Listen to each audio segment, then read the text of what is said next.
Hello, everybody, and welcome to, can you believe it is week 3 of virtual learning? We are done with perimeter. We finished last week, so this week and probably next week, we're going to go into our geometry unit. And this week is going to be all about polygons. We'll be talking about different types of polygons, what makes a polygon, what are important attributes of a polygon, all sorts of different things. It's going to be a nice shift from what we're used to talking about in math with numbers and multiplying and dividing and fractions and all of that. So let's go ahead and jump in. Our I can statement for today is I can identify polygons and non-polygons. So today is going to be all about trying to distinguish what makes a shape a polygon and then what can make a shape not be a polygon. So first, before we jump into any of that, let's start with our fluency activity, and we haven't had a chance to do rounding in a while. So we're going to do a little bit of rounding practice. So remember, at home, if you have a piece of paper, a pencil, a pen, a marker, if you have a whiteboard, pause me, go grab that stuff so we can do some fluency practice. If you remember before we left, we've talked about rounding to the nearest 10 and the nearest 100. And what is that chant we use to help us remember when to round up versus when to let the number stay?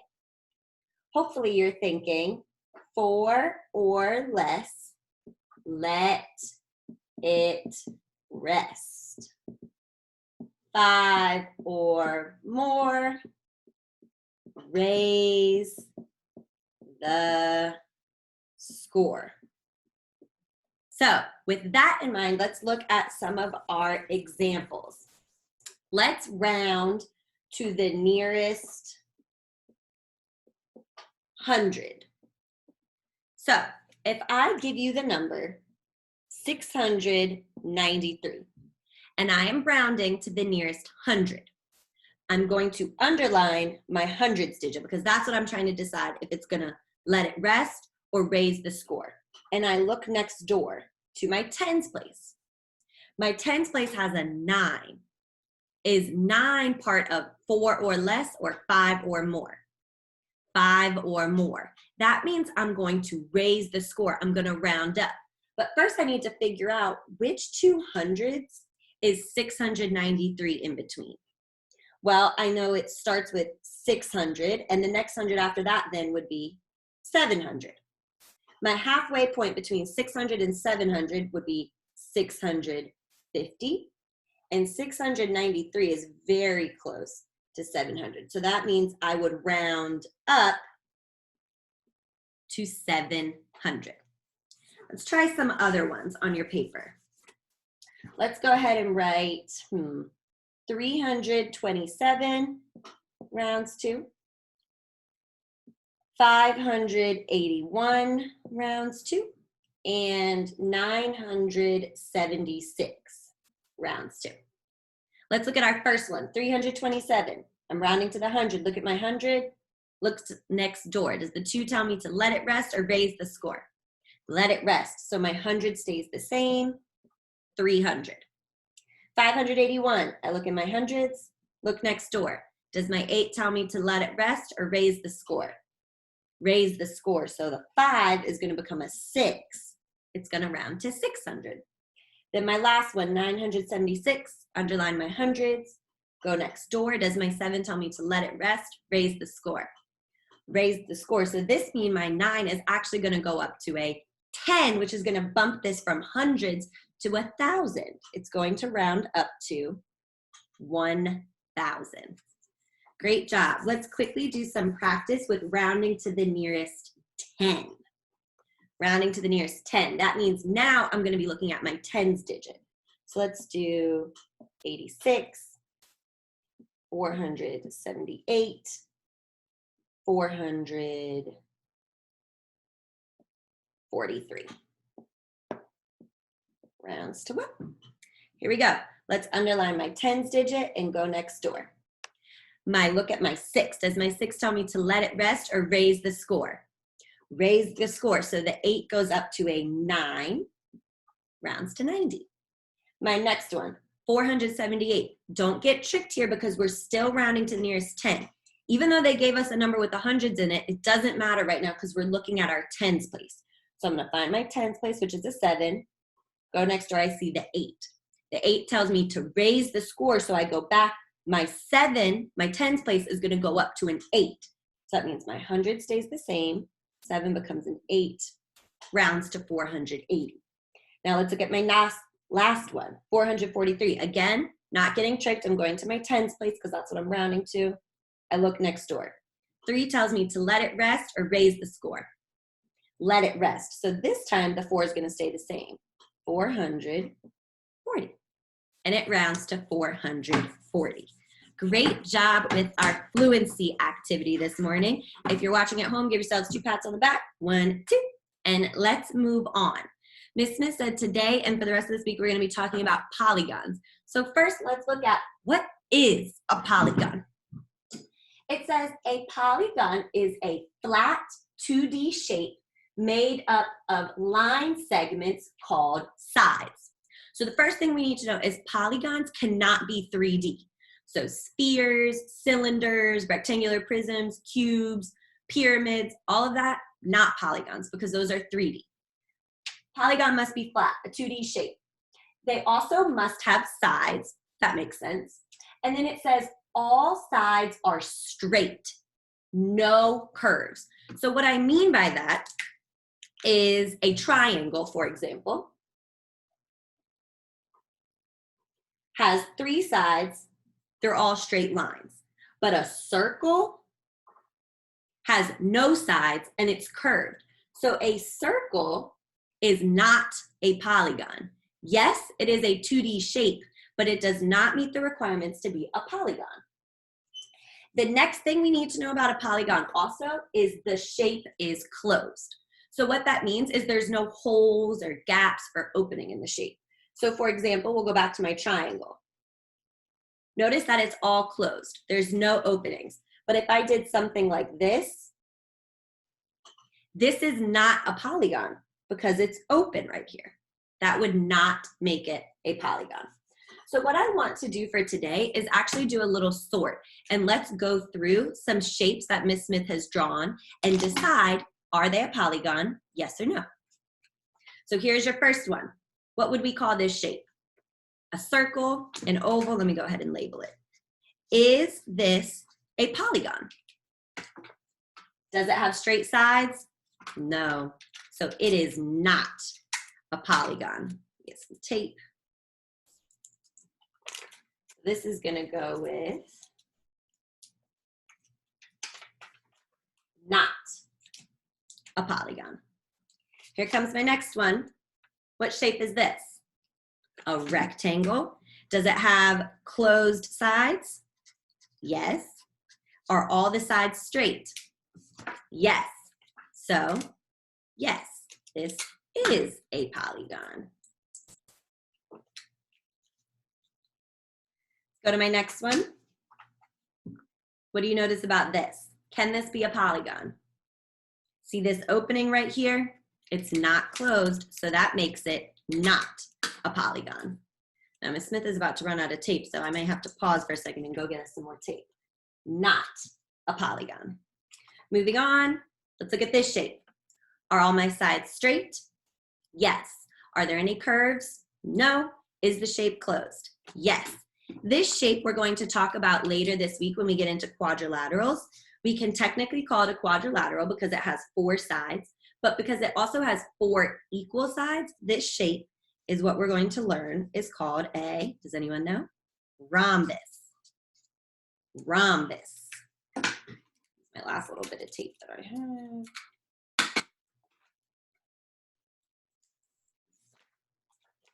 And rhombus can go with polygons. Here comes my next shape. What is this? This one's easy. Just a triangle. All sides are straight, no curves. It is a closed shape, so I'm going to label it triangle. Put this last little bit of tape on it. It works. And that one can go with polygon. And here we go. Moving on, let's look at this shape. Can this shape be a polygon? Are all sides closed? Are there any openings? It is all closed, but what do you guys notice about this part right here? It's curved. So even though I see straight sides right here, this curved part makes this shape not a polygon.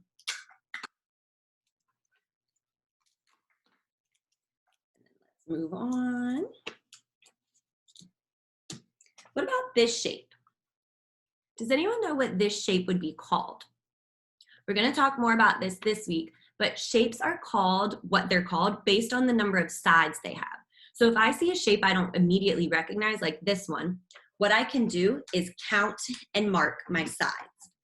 So as I'm counting, I'm going to put a little mark on it. So I see 1, 2, 3, 4, 5, 6. This shape has 6 sides. What do we know about shapes with 6 sides? What are they called? Well, I know 6 means the prefix is hexa, so this is a hexagon. Even though it doesn't look like the hexagons we're used to seeing, any shape with 6 sides meets the requirement to be a hexagon. So this hexagon has straight sides. All of my sides are closed. So this is a polygon. Last one, I want to talk about this one. Does it have straight sides? Yes. Are there any openings? No. But what you guys notice here is that it completely closed off. Technically, this is almost like 2 different shapes, a triangle here, a triangle here. But to call this entire thing a polygon, we can't because it is not one continuous shape. So something like this would actually not be a polygon. So if we look up at our chart, we did a great job today of sorting through what are polygons and what aren't polygons. What I want us to do next is I want to show you guys the Brain Pop Junior video for this week all about polygons, because your classwork today is actually going to be the polygons quiz. So let's go ahead and look through the quiz real quick so that way you guys can see what questions we're looking for. So my first one, we have these 2 signs right here. How are they alike? Number 2, how can a trapezoid and a square be alike? Number 3, Moby drew a polygon with 5 sides and 5 vertices. What shape is that? So what do we call a shape with 5 sides? Number 4, which polygon is different?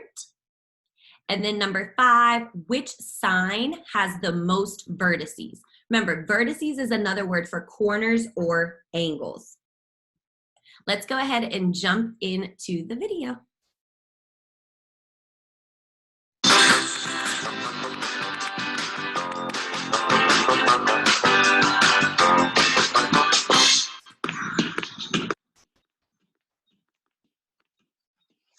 Moby, didn't you see the sign? It's hard to miss. It's a bright red octagon. Why do we know that this shape is called an octagon? Based on the number of sides. So we see 1 side, 2 sides, 3 sides, 4 sides, 5 sides, 6 sides, 7 sides, 8 sides. An 8-sided shape is a polygon. An octagon is a polygon that has 8 sides. What is a polygon? A polygon is a shape with at least 3 straight sides that connect. Polygons are closed shapes, which means the sides connect together. The sides of these shapes do not connect, so they are not polygons. The sides of a polygon are always straight and not curved, so these aren't polygons either. We name polygons by the number of sides they have. A triangle is a polygon with 3 sides. A vertex is the point where the sides come together. So vertex, we can call it a vertex. Multiple vertexes are vertices, a corner, or an angle. Any of those 3 all mean the same thing. A triangle has 3 vertices. I can think of polygons with more sides. What are some polygons with 4 sides? A quadrilateral is a polygon with 4 sides. There's our next prefix, quad. If tri for triangle means 3, quad means 4.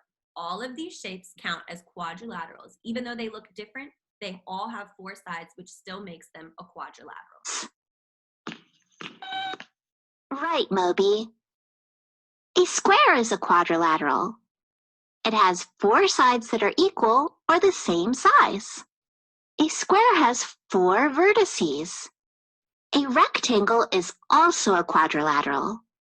It has 4 sides and 4 vertices, just like a square.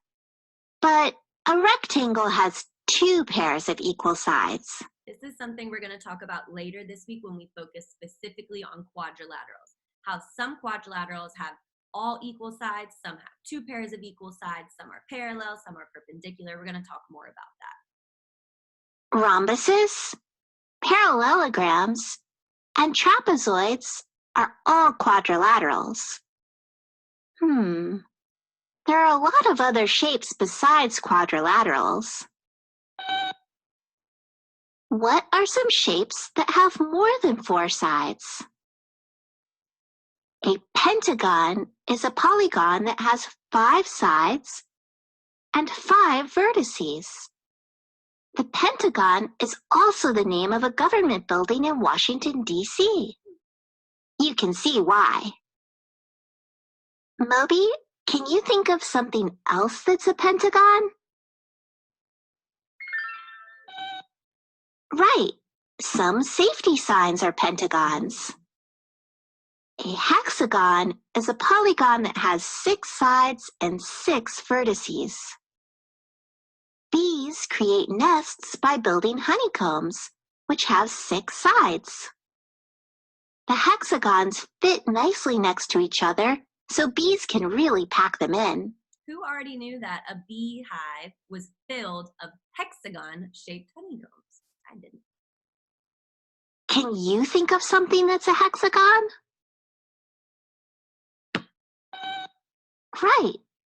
On this soccer ball, the white patches are hexagons. Oh, and the black patches are pentagons. You're not supposed to play with that indoors.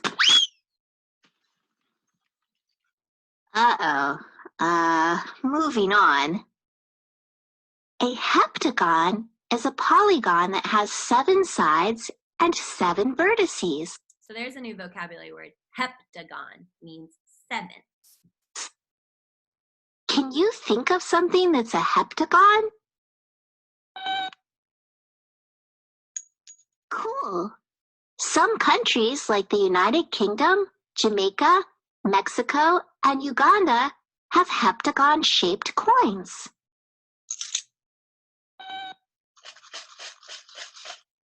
An octagon is a polygon that has 8 sides and 8 vertices. A stop sign is an octagon. Some of the tiles on our kitchen floor are octagons too. A nonagon is a polygon that has 9 sides and 9 vertices. I can't think of anything that has 9 sides. Can you, Moby? Whoa, check it out. This glass is a nonagon. I bet you can't find something that has 87 sides. That's called an octacontaheptagon. Oh my gosh.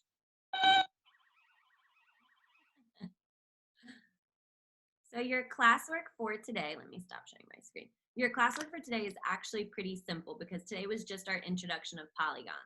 It's going to be this actual quiz, and here's what your options are at home. If you have a printer and you want to print it, awesome, and then you can circle your answers. Sorry, my cat showed up today. If you do not have a printer, that is totally fine. All I want you to do is take a piece of paper, just write 1, 2, 3, 4, 5. Look at the worksheet on your computer or your phone and just write the letter of which answer choice you're picking for each question, and then I can grade it that way. That way you don't have to worry about printing anything at all. Great job today. As always, it was wonderful to see you guys, and I will see you tomorrow with our next math lesson. Have a good day. Bye.